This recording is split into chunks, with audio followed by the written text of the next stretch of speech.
नमस्कार मित्रांनो महाडीबीटी फार्मर स्कीमच्या पोर्टलवरती राबवल्या जाणाऱ्या काटेरी तार कुंपण या योजनेकरता ऑनलाईन पद्धतीने अर्ज कसा करायचा या व्हिडिओमध्ये जाणून घेणार आहोत। तर व्हिडिओ शेवटपर्यंत पहा। चॅनलवरती नवीन असाल तर चॅनलला सबस्क्राइब करून ठेवा, अशाच महत्त्वपूर्ण व्हिडिओज तुम्हाला मिळत राहतील।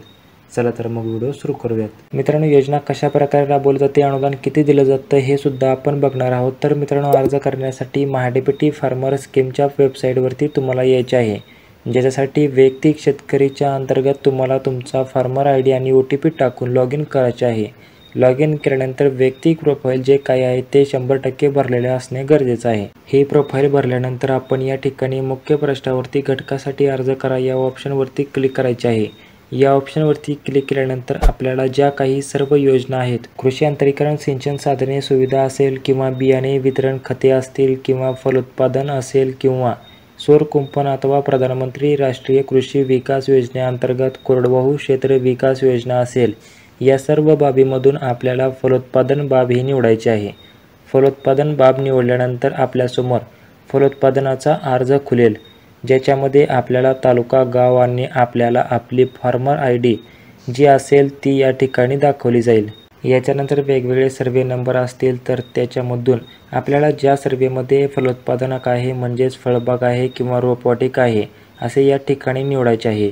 त्यानंतर आपल्याला घटक, प्रकल्प आधारित घटक आणि इतर घटक याच्यामध्ये इतर घटक निवडायचे आहे।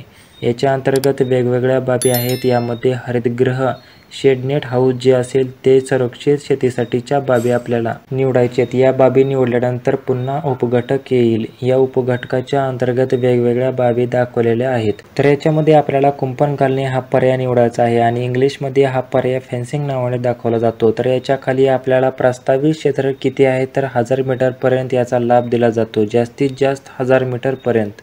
तर आपण याच्यात एकक टाकू शकता आणि या बाबीला आपल्याला जतन करायचे आहे। जतन केल्यानंतर ही बाब फक्त जतन झालेली आहे, आपल्याला इतर काही बाब निवडायचे आहेत का असे विचारलं जाईल। जर दुसरी बाब निवडायची असेल तर यस करू शकता, जर नसेल तर नो करू शकता। नो केल्यानंतर आपली ही बाब या ठिकाणी जतन होणार आहे। आता आपण फक्त निवडलेली बाब जतन झालेली आहे, अर्ज आपला सबमिट झालेला नाही। आपल्याला हा अर्ज सबमिट करावा लागणार आहे। तर मुख्य पृष्ठावरती अर्ज सादर करा नावाचे एक ऑप्शन दाखवलेले आहे, त्यावरती क्लिक करायचे आहे। त्यावरती क्लिक केल्यानंतर पहा आणि मेनू अर्ज दाखवलेला आहे। याच्या अंतर्गत आपल्याला एक सूचना दाखवली जाईल, ती सूचना वाचून ओके बटनावरती क्लिक करायचे आहे। याच्यामधील पहावरती आपल्याला क्लिक करायचे आहे। पहावरती क्लिक केल्यानंतर आपण जी काही बाब निवडलेली आहे ती बाब आपल्याला या ठिकाणी दाखवली जाणार आहे। आपण निवडलेली बाब बघायची असेल तर त्याच्या पुढे आणखीन एकदा पहा लिहिलेले ऑप्शन आहे, त्यावरती क्लिक करून तुम्ही निवडलेली बाब बघू शकता आणि या योजनेच्या अटी शर्ती मला मान्य आहेत असं करून खाली बॉक्समध्ये टिक करून अर्ज सादर करावरती क्लिक करायचे आहे, म्हणजे सबमिट करायचे आहे। अर्ज सादर करावरती क्लिक केल्यानंतर आपण जर यापूर्वी पेमेंट केलेले असेल तर आपला अर्ज सादर होणार आहे, म्हणजेच यशस्वी सादर होणार आहे।